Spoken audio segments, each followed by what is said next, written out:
Om Shanti. Good morning. एक सेठ था, उसके पास बहुत पैसे कमते थे। उसकी कितनी दुकानें थी, फैक्ट्रियां थी, कंपनी थी। ये सब कुछ होते हुए भी सेठ बिल्कुल कंजूस था। 1 रुपए भी खर्च नहीं करता था। हर समय सबको यही कहता था कि मेरे पास कुछ है ही नहीं, मेरे पास कुछ है नहीं। तो एक दिन क्या, एक संत, एक महात्मा उसके द्वार पर आए। उसने कहा कुछ दो। तो उसने कहा महाराज मैं कहाँ से दूं, मेरे पास कुछ है ही नहीं। तो संत ने कहा अच्छा आप परेशान हो, क्या चाहिए आपको? कि महाराज मेरे पास कुछ है नहीं, मैं कुछ करना चाहता हूँ। तो बोल ठीक है, मैं आपको ये पारस पत्थर है, ये पारस पत्थर है, इसको आपको अमानत के तौर पर 1 महीने के लिए देके जा रहा हूँ। आप लिख लेना, आज तारीख है, 1 तारीख है, 1 तारीख को ही लेने आऊंगा मैं। और 1 तारीख के बाद में कुछ नहीं बना पाओगे आप। जितना बनाना चाहे सोना आप बना लो। 1 तारीख तक, 1 महीने के लिए मैं आपको ये पारस पत्थर देकर जा रहा हूँ। ये बात सुनकर सेठ ने वो पारस पत्थर लिया और कहा कि ये मैं 1 तारीख को ठीक 12 बजे आ जाऊंगा लेने के लिए। तो बोल ठीक है। तो उसने पत्थर ले लिया, पारस पत्थर, सोना। जो लोहा पे हाथ वो लगाते हैं वो पत्थर को, तो सोना बन जाता है।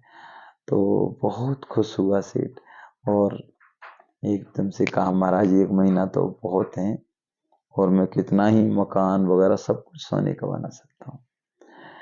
ऐसा सुनकर सेठ एकदम से स्वप्न में खो गए और उसने एकदम से विचार किया कि सोने की महल बनाऊंगा, सोने की चम्मच होगी, सोने की थाली होगी, सब कुछ सोने का होगा, कोई चीज भी मैं तांबे का नहीं रखूंगा, सब कुछ सोने का होगा।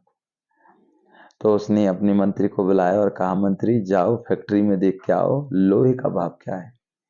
तो मंत्री गया और फैक्ट्री में जाकर लोहे का भाव सुना तो लोहा 22 था लेकिन 24 हो गया था। तो गया कि सेठ जी लोहा 22 था, आज 2 रुपए चढ़ गया, आज तो 24 हो गया। सेठ कंजूस। सेठ ने कहा अरे ये तो 2 रुपए चढ़ गया, ऐसा करो इसको सस्ता होने दो तब खरीदेंगे। तो सेठ कंजूस, तो एकदम से उसको और लोभ आ गया, तो लालच आ गया मन में, विचार किया 2 रुपए ज्यादा क्यों खरीदें, सस्ता होने दो उसके बाद में खरीदेंगे। अब कुछ दिन बीतते गए, सेठ ख्वाबों में खो गया, स्वप्न की दुनिया में आराम से सोच विचार कर रहा है, कहाँ कहाँ उसका मन जा रहा है, क्या क्या सोच रहा है सेठ। कुछ दिन बाद फिर सेठ ने मंत्री को बुलाया और कहा मंत्री जाओ फैक्ट्री में लोहे का भाव करके आओ। तो मंत्री गया, लोहे का भाव उसमें 4 रुपए और चढ़ गया। जो 20 था, 22 था, वो 24 हो गया और 24 की जगह वो 28 हो गया।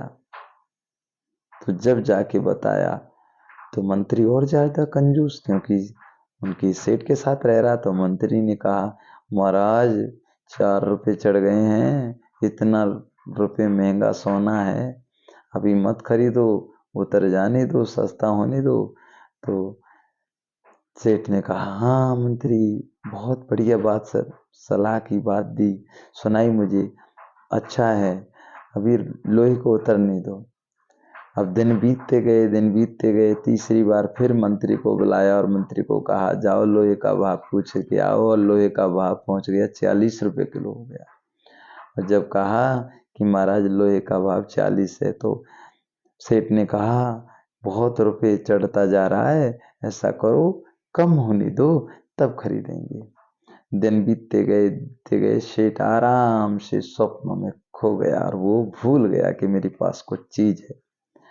जब सो गया वो ख्वाबों में, स्वप्न में हर चीज वो सोच रहा है, कोई चीज की कमी नहीं रखूंगा, साइकिल भी सोने की होगी, गाड़ी भी सोने की होगी, घर भी सोने के होंगे, उस सोने की खजानों में, सोने के महलों में, सोने की ये पलंग पर सोकर ख्वाब देख रहा है। माना सोने की दुनिया के ख्वाब किसमें देख रहा है?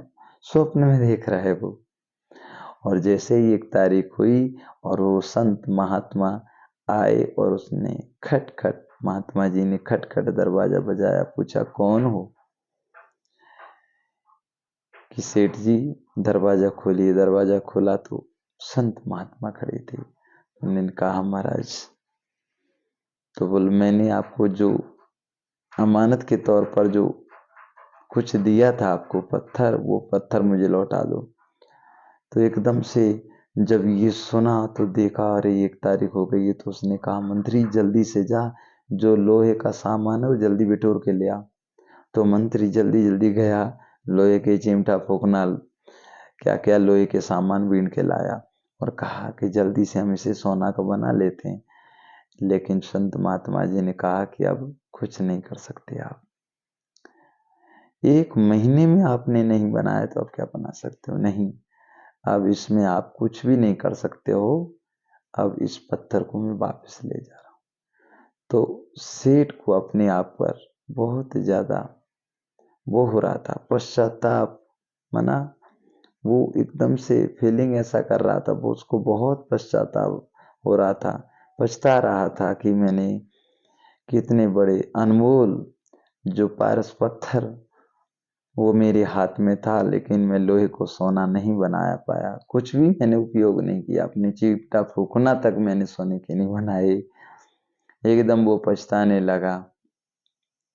तो ये इस कहानी से हमें ये सीख मिलती है, शरीर हमारा पारस है, ये भी पत्थर है। कहते हैं ना, पराधीन सपने सुख नहीं। दूसरे के अधीन कभी भी नहीं रहना है, अपने बल भरोसे खड़ा होना चाहिए, धंधा बिजनेस भी करना चाहिए। कहते हैं एक व्यक्ति है जो बचपन से कुछ भी लेके नहीं आया, लेकिन संस्कार आत्मा में साथ आते हैं। लेकिन जो भी मेहनत करता है, जो कहाँ करता है, यहीं पर मेहनत करके पैसा कमाता है, घर मकान सब कुछ बनाता है। तो ये शरीर हमारा पारस पुत्र है, हीरे समान है। कहते हैं बड़े भागमानस तन पावा, सुर दुर्लभ सब ग्रंथन गावा। तो ये भगवान ने हमको ये शरीर दिया है, अनमोल है। कि हम श्वास है ना ले रहे हैं और श्वास जा रही है, इसकी भी बहुत बड़ी कीमत है। हम फ्री में मिल रही है श्वास, लेकिन हम इसका कीमत नहीं समझ रहे। यही श्वास जब किसी को ऑक्सीजन की जरूरत पड़ती है तो ऑक्सीजन लगाते कितने रुपए एक दिन में सिलेंडर का खर्चा होता है। एक किडनी किसकी खराब हो जाती है, उस किडनी का मोल भाव करते हैं कितने की आती है, और कोई मिलती भी नहीं है। वैसे कोई ट्रांसफर करता है तो भी कितने रुपए देने पड़ते हैं। एक एक आंख की कितनी वैल्यूएशन है, ये ब्लड की कितनी वैल्यू, हर चीज की शरीर की वैल्यूएशन है। और इतना कीमती शरीर हमें, इतना कीमती शरीर हमें, ये पारस पत्थर हमें मिला है और हम सोए पड़े हैं। मेहनत करनी चाहिए किसी भी चीज के। कहते हैं पराधीन सपने सुख नहीं। किसी की चीज में किसी से भी कोई भी स्वप्न में भी ये नहीं सोचना चाहिए ये मुझे दे दे, नहीं, मेहनत करके खाने चाहिए, मेहनत से ही कमाना चाहिए और मेहनत से ही बनाना चाहिए। किसी का भी दिया हुआ लेना नहीं चाहिए। कहते हैं कुछ लेना ना देना, मगन रहना। मगन रहना अलग रहना, 5 तत्व का बना पिंजरा, ये पिंजरा है, इसमें बैठी सुगड़ में ना, कुछ लेना न देना, मगन रहना। आत्मा है, निस्वार्थ भाव सेवा करो, मनुष्य मनुष्य को गले लगाओ। कोई भी हमारे घर पर द्वार पर आए, कोई भी अतिथि, उसका सम्मान करो, उसको कुछ ना कुछ खिलाओ, कुछ पिलाओ। तो ऐसे तरीके से हम बहुत ही सेवा कर सकते हैं। अनमोल जीवन है। कहते हैं अनमोल तेरा जीवन यूं ही कमा रहा है। हंसा निकल गया काया से, खाली पड़ी रही तस्वीर। जब हंसा निकल जाता है ना तो शरीर क्या है, तस्वीर के समान पड़ी रह जाती है। तो इस आत्मा की वैल्यू को समझना है कि मुझे आत्मा को उस परमात्मा, आत्मा से परमात्मा से डेली मिलन करना है, उसको याद करना है। पानी में मीन प्यासी मुझ सुन सुनावे हंसी। हम जब तक भगवान को याद नहीं करेंगे तब तक हम प्यासे हैं, भूखे प्यासे हैं। हम उस प्यार को पाना चाहते हैं, तभी तो कहते हैं थोड़ी देर के लिए मुझे शांति दे दो, थोड़ी मुझे अकेले में बैठ जाने दो। हमें क्या चाहते हैं, हम क्या चाहिए, हमें सुख और शांति, आनंद, ये सब कुछ हम प्राप्त कर सकते हैं उस परमात्मा की याद से। कहते हैं एक अगरबत्ती जलाएंगे तो पूरे घर में खुशबू आती है। कहते हैं ना, हर चीज का रहस्य समझें कि शरीर कितना कीमती है, एक एक चीज हमारे इस शरीर की कितनी वैल्यूएशन है, इसमें कैसे रहना चाहिए, क्या खाना चाहिए। 5 लाख रुपए की गाड़ी हमने खरीद ली और उसमें पेट्रोल की जगह हम पानी भरेंगे तो चल जाएगी क्या? नहीं चलेगी ना। तो ये लाखों का शरीर है, कितना कीमती शरीर मिला हमें, सॉरी, और इतनी कीमती शरीर की वैल्यूएशन हम नहीं समझ रहे कि इसमें क्या खिलाना चाहिए।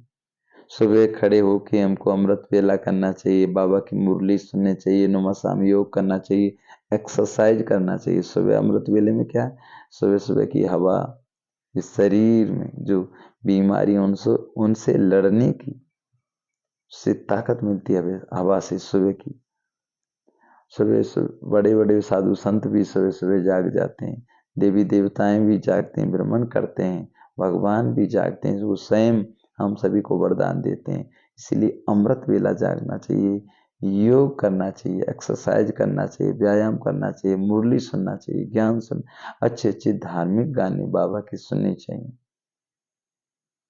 इतना अनमोल जीवन हमें मिला है, तो इन चीजों का, और जो जैसे हमने कहा ना, उसमें गाड़ी में पेट्रोल या डीजल की जगह पानी नहीं भर सकते, वही डालना पड़ेगा। पेट्रोल हो तो पेट्रोल, डीजल हो तो डीजल, गैस वाली हो तो गैस डालना पड़ता है।